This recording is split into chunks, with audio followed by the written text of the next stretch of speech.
Bonjour, alors moi je vais donc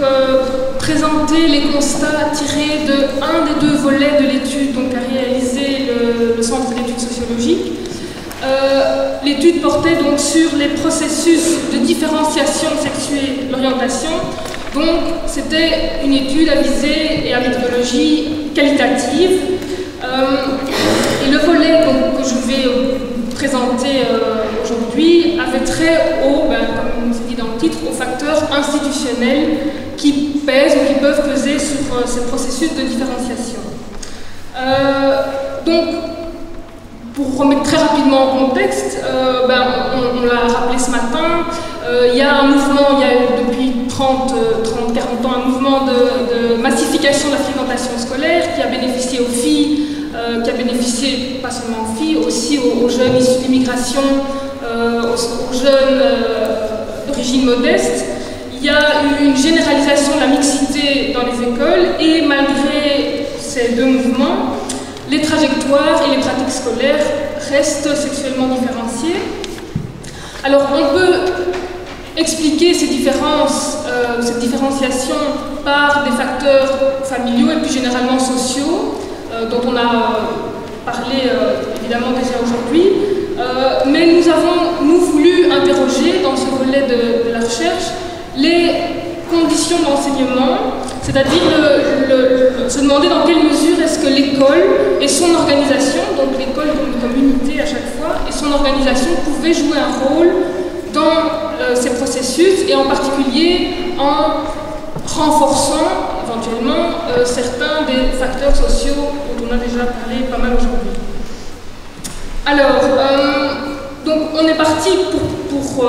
poser cette interrogation, on est parti d'une considération qui est formulée par toute une série d'auteurs que l'école constitue un microcosme, un petit monde avec son propre fonctionnement, ses propres normes, et que ce fonctionnement propre donc, peut peser sur la trajectoire des élèves, et en particulier parce que aujourd'hui les écoles sont intégrées à j'oublie mon PowerPoint, excusez-moi, sont intégrées à ce que certains appellent un marché scolaire qui conduit les écoles à naturellement chercher à légitimer leur place sur ce marché, défendre leur spécificité. Donc, les écoles sont sur un marché scolaire, ce qui les conduit à défendre leur légitimité, leur place, en valorisant une image d'école, une culture d'école spécifique, et donc, en bref, une identité particulière. Et ces différentes ressources identitaires que sont l'image, la culture de l'école, le projet pédagogique, finalement produisent des représentations collectives au sein de l'école, des valeurs qui vont influencer les acteurs de l'école dans leur conduite, dans leur pratique et leur conduite scolaire. Donc à partir de ce contexte-là, on a posé l'hypothèse que l'identité d'établissement, outre les effets bien connus au niveau de la composition des écoles, a aussi des effets sur la différenciation des sexués des trajectoires scolaires. Alors pour tenter de répondre à cette hypothèse, on a mené 3 enquêtes ethnographiques parallèles, 3 études de cas dans 3 écoles, et en particulier dans 3 classes de deuxième année. La deuxième année étant, comme on l'a déjà dit ce matin, un moment un peu charnière dans la trajectoire scolaire, c'est le premier palier d'orientation. Donc on a mené durant une année scolaire à la fois des entretiens avec les différents acteurs de l'école, enseignants, PMS, direction, et élèves de ces classes, quelques élèves à chaque fois, et des observations au moment clé de l'orientation en deuxième année, les conseils de classe, les journées d'information, par exemple. Alors, donc je vais présenter rapidement les 3 études de cas, les principaux constats, et puis je vais, en conclusion, suggérer une typologie d'école. Alors, première, donc, là aussi, ici encore, les noms des écoles sont évidemment fictifs. La première école donc, est une école d'enseignement secondaire technique et professionnel qui propose des formations de type artistique qui vont des métiers traditionnels aux métiers de la technologie. Alors c'est une école qui a traditionnellement offert des formations masculines, c'est-à-dire des formations qui mènent à des métiers occupés par les hommes. Et donc une école qui a attiré un public masculin traditionnellement, même si aujourd'hui il y a une relative mixité au sein du public. Alors l'identité de cette école repose notamment sur une culture de l'émancipation socio-professionnelle et une culture du métier assez forte, c'est-à-dire que l'école vise vraiment la formation d'un élève professionnel qui, dès sa sortie de l'école, est prêt à occuper une place sur le marché du travail. Comment? En inscrivant les élèves dans des réseaux professionnels,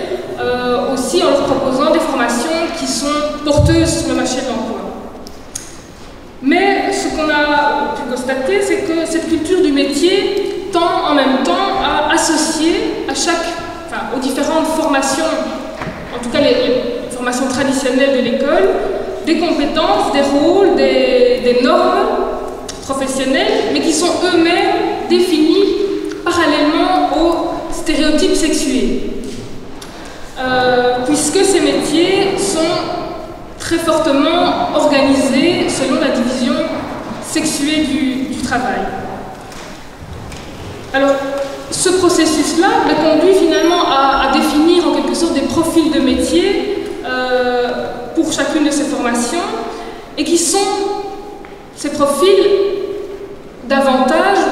ou en tout cas très fortement, distingués selon les qualités personnelles et sexuées qu'elles requièrent, au moins autant que les compétences, comme on peut le voir dans ce petit extrait d'entretien, où la bijouterie est associée à des qualités supposées féminines, la créativité, l'imagination,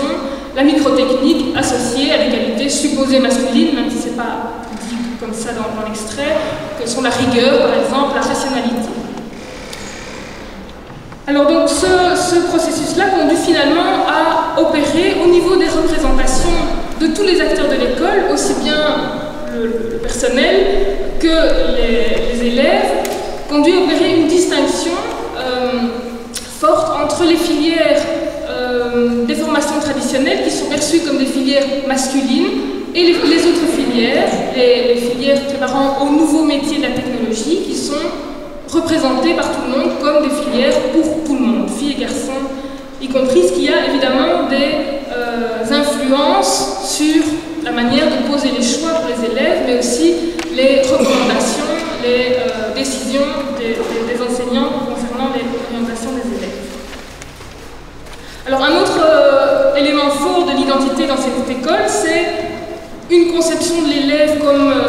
globale, qu'on retrouve ailleurs, ce n'est pas la seule école à avoir cette conception-là, mais c'est fortement marqué là-bas. Donc un élève pris, considéré et évalué comme un individu, ce qui entraîne, ça c'est les observations au conseil de classe qui l'ont pu montrer, ce qui entraîne certains critères de décision qui sont basés sur l'idée de la réalisation personnelle, de l'autoréalisation de l'élève. Alors, la question qui est posée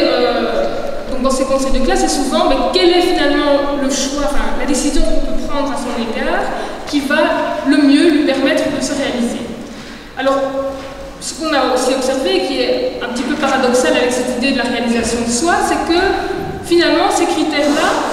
ils tendent à différer selon le sexe. Pour les filles, ce qu'on a pu constater, c'est qu'il y avait les difficultés scolaires étaient plus souvent pour les garçons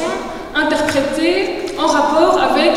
le processus de construction identitaire, donc fort à cette période-là, comme Isabelle Poulet notamment l'a rappelé aujourd'hui, mais donc il est mobilisé dans l'interprétation des difficultés chez les filles qui sont perçues comme étant dans une période à 14 ans, deuxième année, d'ébullition identitaire et sexuelle. Et donc on va plus souvent interpréter les difficultés comme un désintérêt passager, une baisse de régime au profit donc scolaire, au